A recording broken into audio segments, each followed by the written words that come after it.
Welcome to the Jay Tyner Show, where we discuss all things wealth management and retirement planning. And as always, the goal of our team here at Semmax Financial Group is to help you focus more on your life and less on your money. Now, as a reminder, check with your current advisor, planner, CPA, and read our disclosure in the video description below. Subscribe to this channel if you want to stay up to date on all of our new content. And by the way, if you have questions or need a 15-minute free consultation, please visit semmax.com or call 336-856-0080. Hello and welcome. On behalf of the Semmax Financial team, I'm Matt Landon, joined by Jordan Shinsky, and we're here to talk to you a little bit about trusts. Now, we've done another video in the past where we talked about trusts in general, and we wanted to dive in a little bit more into the charitable side of trust, give you a little bit more definition and understanding. Of course, I want to lead off by letting you know I'm not an attorney, I am a CFP. Jordan here is also, he's studying for his CFP. We know quite a bit about this topic, but this is simply for informational purposes. Now, that said, just a trust in general, what a trust is it's a legal document. It becomes a legal entity, and the idea behind it is that this is something that dictates not just who receives funds, but how they receive funds. So what that permits is you to, this is a bit macabre, but reach from beyond the grave and maintain control of those assets even though you're no longer physically present. Now, there are two different main types of trusts. There's a revocable trust and there's an irrevocable trust. A revocable trust is one that you can put funds in, you can take funds out, you can revoke it, you can make any kind of modifications that are necessary. So a trust that's a revocable trust allows you a great deal of freedom while still living to make whatever situational changes you would like within it. There are certain restrictions, there are certain disadvantages to a revocable trust from a tax standpoint and otherwise, but it is the most open, it's the most free. Now, an irrevocable trust, by contrast, tell us a little bit about that. Yeah, so part of the understanding of a revocable versus irrevocable trust is, so to speak, the ownership, so to speak, of it. Okay, so a revocable trust, the trustee retains all the decision-making abilities within the trust, right? Having an irrevocable trust creates a separation between the trustee and the trust itself. So it's basically, you're giving the trust the responsibility of the ownership of whatever is in it.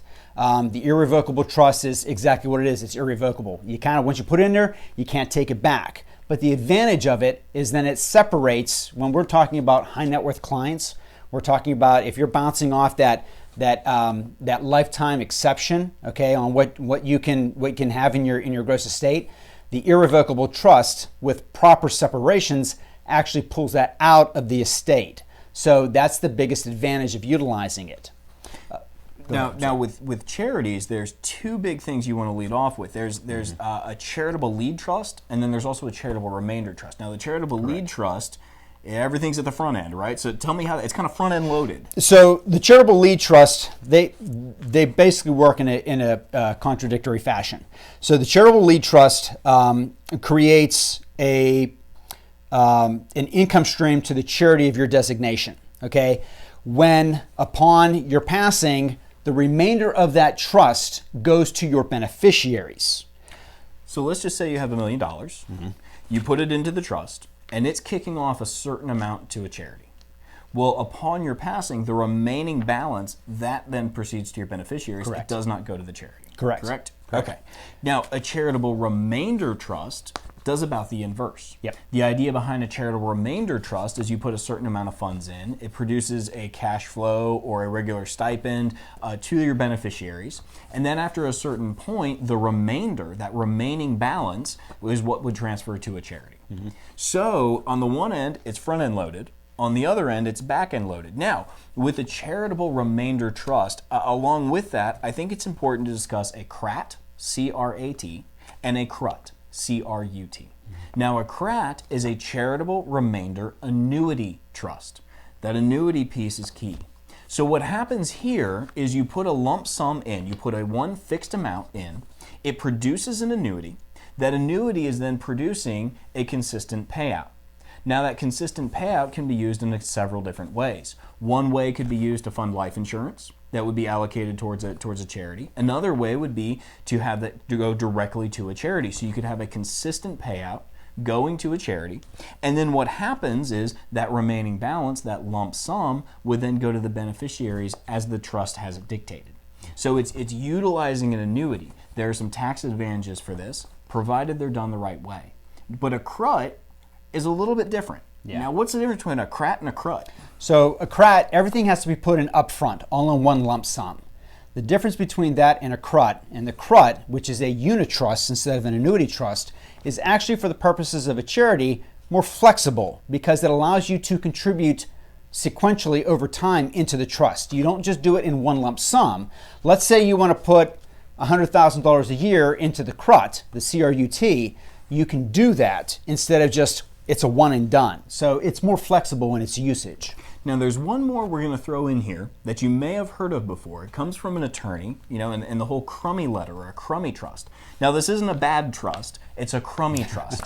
And where that's used is if you're in the situation where you say, hey, I think charity's great, but in my case, my kids are my charity. Right. Tell me how a Crummey Trust works. So a Crummey Trust is similar to the way a CRAT works in that when you put money in, it gives the kids the flexibility of taking money out of it.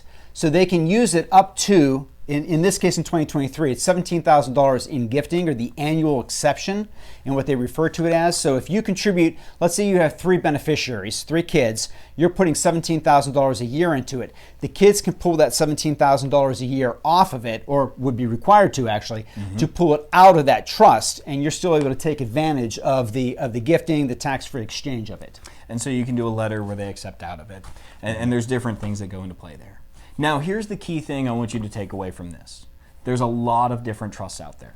There's a lot of different ways that you can gift to charity.